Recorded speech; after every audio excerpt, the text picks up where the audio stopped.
गुजरात विधानसभा चुनाव में पहले चरण के लिए मतदान 1 दिसंबर यानी कल होना है, जिसमें अब महज चंद घंटे ही बचे हैं। ऐसे में पहले चरण के लिए चुनाव प्रचार भले ही खत्म हो चुका है, लेकिन इसके साथ ही दूसरे चरण की 93 सीटों के लिए प्रचार तेज हो गया है।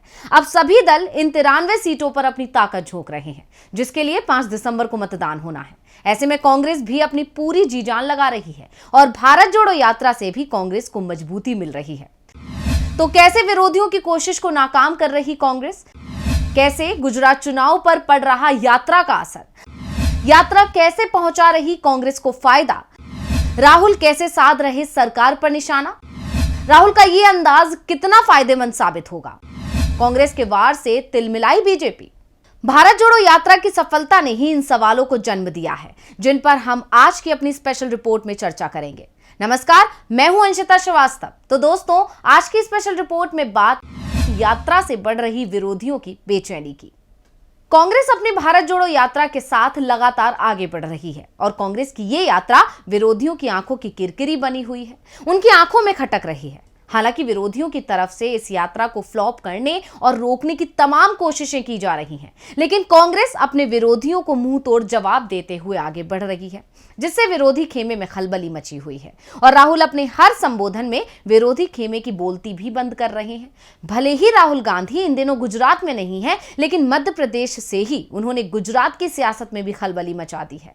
वो अपने हर संबोधन में जिस तरह के मुद्दे उठा रहे हैं, उससे वो गुजरात की जनता को भी प्रभावित कर रहे हैं और बीजेपी की नींद उड़ा रहे हैं।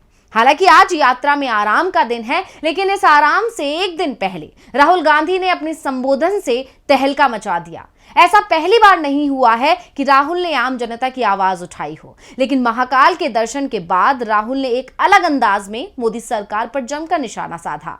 आमतौर पर राहुल मोदी सरकार को मित्रों की सरकार कहते ही हैं, लेकिन अपने कल के भाषण में राहुल गांधी ने कह दिया कि मोदी सरकार की कमान भी उद्योगपतियों के हाथ में ही है। हालांकि अपने पूरे संबोधन के दौरान उन्होंने किसी उद्योगपति का नाम नहीं लिया, लेकिन उनका इशारा किस तरफ था, इस बात से सभी वाकिफ हैं।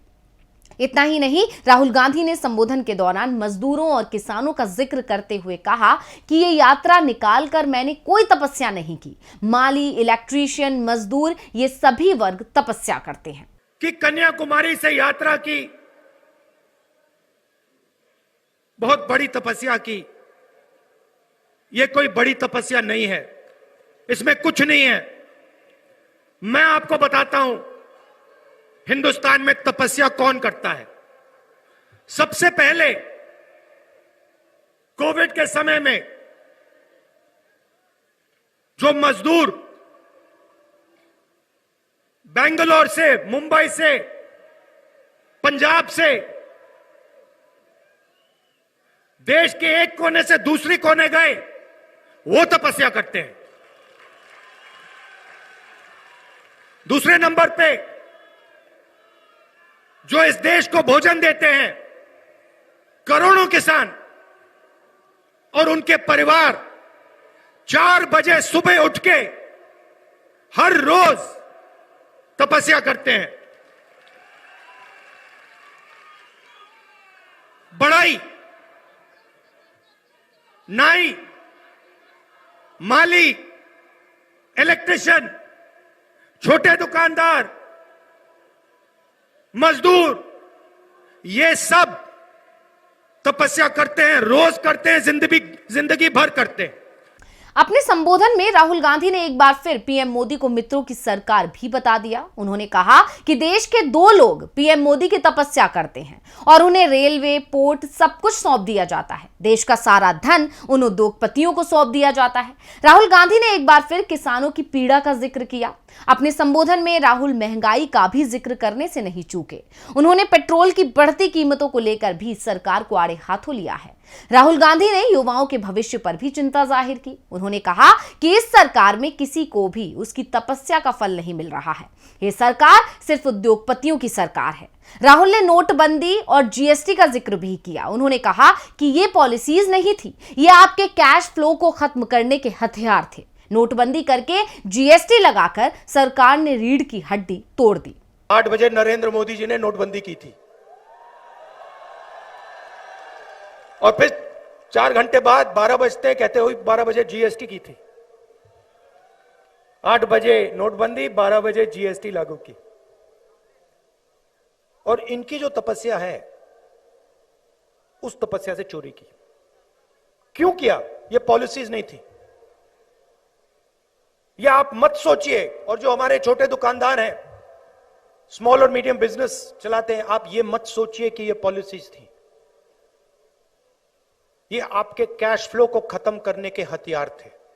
मीडिया को लेकर राहुल गांधी ने कहा कि मीडिया भी काम करना चाहती है, सच्चाई दिखाना चाहती है, लेकिन इनके पीछे लगाम है जो उद्योगपतियों के हाथ में है।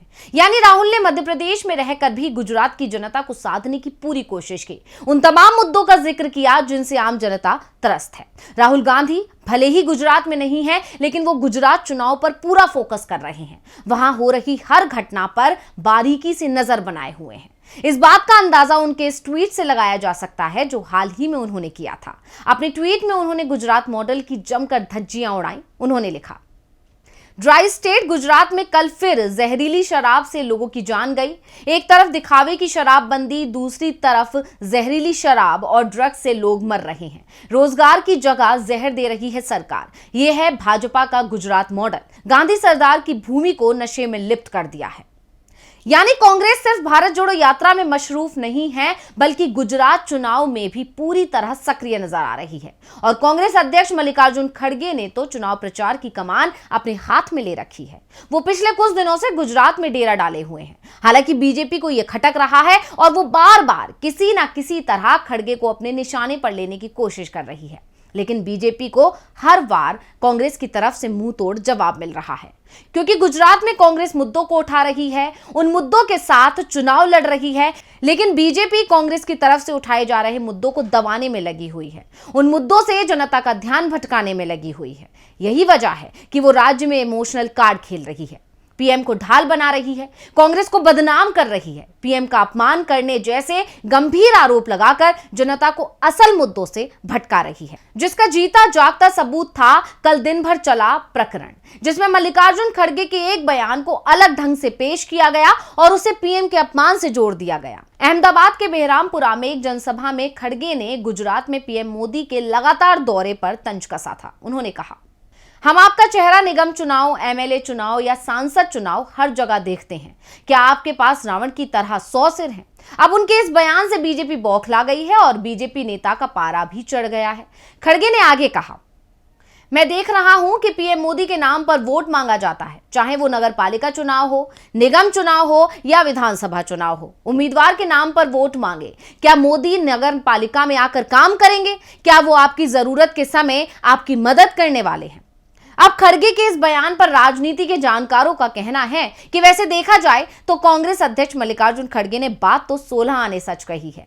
पीएम मोदी जिस तरह से राज्य में चुनाव प्रचार कर रहे हैं, उससे इस तरह के सवाल खड़े होना लाजमी है। लेकिन अब खड़गे के बयान को हथियार बनाकर बीजेपी नेता कांग्रेस पर हमला बोल रहे हैं, लेकिन कांग्रेस ने बीजेपी को यहां भी मात दे दी। दरअसल इस मामले को बीजेपी की तरफ से काफी भुनाया गया, लेकिन उसी के बीच पूर्व केंद्रीय मंत्री व सांसद रेणुका चौधरी ने कहा है कि प्रधानमंत्री मोदी ने एक बार उनकी तुलना शूर्पणखा से की थी, तब मीडिया कहां थी? रेणुका चौधरी के इस ट्वीट के बाद 2018 में पीएम के बयान की कई वीडियो क्लिप वायरल होने लगी हैं। ये वीडियो 2018 में संसद सत्र के दौरान का है। इस दौरान प्रधानमंत्री मोदी ने कहा था, सभापति जी आप रेणुका चौधरी जी को मत रोकिए, रामायण सीरियल के बाद ऐसी हंसी सुनने का आज मौका मिला है। खैर, रेणुका चौधरी ने इस प्रकरण को शांत करवा दिया और बीजेपी को चुप्पी साधनी पड़ी, लेकिन कांग्रेस गुजरात के मुद्दों को लेकर अड़िग है और गुजरात मॉडल की पोल खोलते हुए बीजेपी सरकार की जमकर धज्जियां उड़ा रही है। और खड़गे ने एक बार फिर बीजेपी सरकार और पीएम मोदी को निशाने पर ले लिया। खड़गे ने ट्वीट कर लिखा, गुजरात के लोगों की आमदनी राष्ट्रीय औसत से कम है। नोटबंदी गलत थी। जीएसटी और कोरोना काल में मदद ना मिलने से गुजरात के हर वर्ग की कमर टूट गई है। महंगाई के लगातार झटकों से जनता का जीना दुश्वार हो गया है। आटा, दाल, दूध, बच्चों की पेंसिल, दवाई, इलाज सब पर जीएसटी लगा दिया गया है। गुजरात के किसानों से धोखा, एमएसपी बढ़ोतरी निम्न स्तर पर। मोदी जी ने देश के किसानों से वादा किया था कि लागत प्लस 50% एमएसपी देंगे। ये किसानों के साथ सबसे बड़ा विश्वासघात निकला। गुजरात के किसान भी उर्वरक, डीजल, जीएसटी, बिजली और लागत की बढ़ती कीमतों से तंग आ चुके हैं। खड़गे ने नोटबंदी, जीएसटी जैसे तमाम उन मुद्दों का जिक्र किया जिनका जिक्र राहुल गांधी ने अपने संबोधन के दौरान किया था। ऐसे में कांग्रेस की तरफ से हो रहे चौतरफा वार से बीजेपी परेशान है और तिलमिला उठी है और कांग्रेस को घेरने की पूरी कोशिश तो कर रही है, लेकिन उसे इसमें सफलता नहीं मिल रही है। यानी गुजरात चुनाव बेहद रोचक तो बना हुआ है, लेकिन इसमें सफलता किसे मिलेगी ये देखना दिलचस्प होगा। तो आज की स्पेशल रिपोर्ट में बस इतना ही। फिर हाजिर होंगे एक और स्पेशल रिपोर्ट के साथ। नमस्कार।